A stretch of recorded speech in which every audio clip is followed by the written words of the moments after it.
Y la pregunta que me evitó responder a mí en el bloque anterior, la reformuló Vero antes de ir a la pausa y esperamos ahora sí la evaluación de este precandidato sobre la crisis política que está viviendo el gobierno.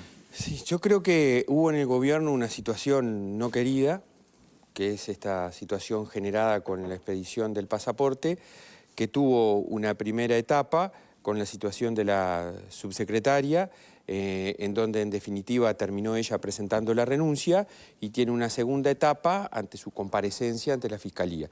Y bueno, y ahí hay una situación política clara, en donde el presidente de la República se hace cargo del tema, expresa su opinión y pide los cargos o acepta las renuncias presentadas a quienes estuvieron involucrados en esta segunda etapa de situación. ¿Qué es la situación para usted? No, la situación es esto de que hubo una reunión, de que había certificaciones notariales, de que se grabaron conversaciones por parte de la subsecretaria y se presentaron... En fin, toda esta segunda etapa Pero de estos acontecimientos... ¿esta situación incluye autoridades mintiendo en el Parlamento? A ver, lo del Parlamento hay posiciones ya dichas porque es un tema de la etapa número 1, en donde se dijo lo que se dijo por las personas involucradas, todas ellas, las 5 personas involucradas, ¿no? Dieron sus opiniones públicas, hubo reuniones en distintos lugares y bueno, y ahora tenemos esta situación. Yo creo que la crisis política, hubo respuesta política, que fue a la aceptación de las renuncias de las personas involucradas. Y luego lo que puede haber pasado en función de los documentos y otras cosas, está actuando la justicia. Y eso para mí es muy importante, incluso lo digo por formación profesional. Que la justicia esté actuando nos dice que las instituciones están bien y que en definitiva la justicia resolverá las implicancias que puedan existir en estos episodios no deseados, no queridos, pero que acontecieron. Ahora, particularmente su sector, Ciudadanos, ¿hace alguna autocrítica respecto a las actuaciones en este caso? Yo no estaba cuando esto pasó, pero lo que se me dice es que se recibió en la bancada, se recibió el informe correspondiente y no llegó a haber un pronunciamiento de la bancada de Ciudadanos porque la vicecanciller presentó renuncia antes por la situación que se había generado, incluso públicamente con el tema, ¿no? Reconocimiento de estas conversaciones que no habrían estado, que no se habrían hablado. Entonces se generó todo eso y ella presentó renuncia. Entonces, creo que por eso digo, hubo una primera etapa, ahora hay una segunda etapa, quienes tienen responsabilidades están actuando y dejemos que la justicia actúe. ¿Para usted es un tema cerrado o abierto? No, yo creo que cuando la justicia está actuando hay que asegurarle a la justicia la independencia que tiene que tener y estar a las circunstancias que allí surjan. Bien.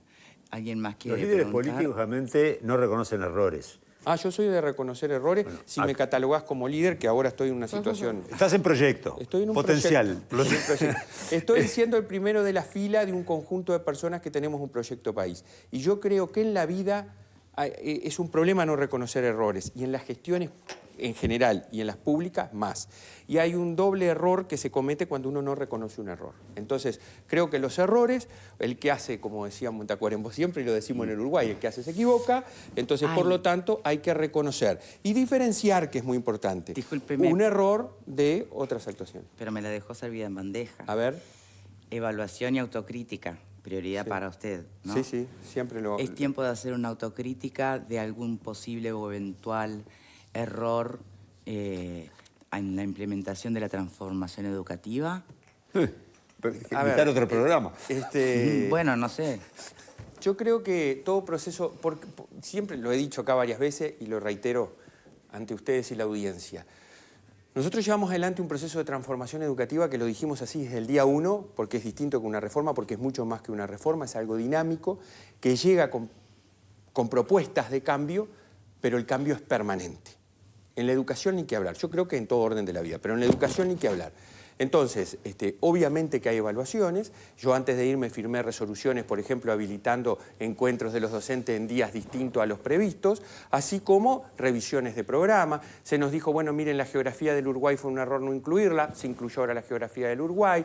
En fin, creo que hay un proceso fermental en la educación que nos augura buen futuro si nosotros aseguramos que el proceso de transformación educativa continúe a futuro, junto con otras transformaciones. Entonces, hay autocrítica, hay análisis, y eso se demostró con el accionar.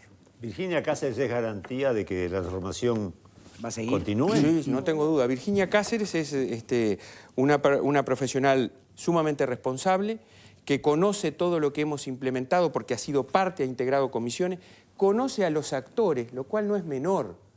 Porque Estuvo acá, nos conoce a todos. a ustedes también. Fue panelista a ustedes en algún también. momento. Sí, En la sí. educación conoce a todos, ha trabajado, no es una secretaria general que se limitó a firmar resoluciones o corregir su redacción, estuvo en los procesos de implementación de la transformación, creo que va a ser una excelente presidenta de la ANEP y además en la historia de la ANEP la primera presidenta Bien. que va a existir. Y no es docente. Queda nada. Y no es docente. Ella ha desarrollado tareas docentes, Sí. es abogada, pero ha desarrollado tareas docentes en nivel universitario, si no me equivoco. Bien, queda un minuto. Ahora sí lo invito a una reflexión final, pero como precandidato. Bueno, A como ver. precandidato, la invitación es a la gente.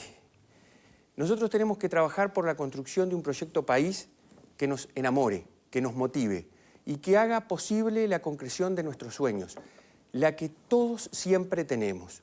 Y yo le quiero hablar particularmente a todo el país, pero a aquella gente que está en situación de desventaja, a lo que yo integré durante tanto tiempo e integro hoy por hoy, que es la llamada clase media, que habemos algunos que hemos podido trascender un poco más y podemos darle a nuestros hijos más de lo que nuestros padres nos dieron, y eso nos colma de orgullo, pero hay otros que la están peleando todos los días, que pelean el boleto, que pelean tomar el ómnibus, como madrugan. Bueno, para eso necesitamos un conjunto de políticas públicas que atiendan esas situaciones. Para los que están en la llamada clase media, para los que están en los contextos más vulnerables, y hay que continuar en esa línea. Y el proyecto transformador que nosotros presentamos es justamente con ese propósito, que la gente desarrolle su vocación, lo que quiere ser en la vida, que cumpla sus sueños. Y para eso tenemos equipo técnico, tenemos equipo político, tenemos experiencia, tenemos ganas, tenemos corazón y tenemos pasión. Y yo lo dije ahí, cuando uno pone corazón, ya tiene una ventaja de entrada. Tiene bastante asegurado que las cosas seguramente van a transitar así. Cuando abre fronteras, cuando invita, estamos en un partido, pero invitamos a distintos sectores y a gente, como ya tenemos por suerte, que no integraba el Partido Colorado. Muy bien, Robert Silva, precandidato. Entonces, muchísimas gracias. Gracias a usted por la habernos invitación. acompañado Como siempre es un gusto estar acá. hoy, ¿eh? Y a ustedes por estar del otro lado, como siempre. Será hasta mañana. Chao, chao.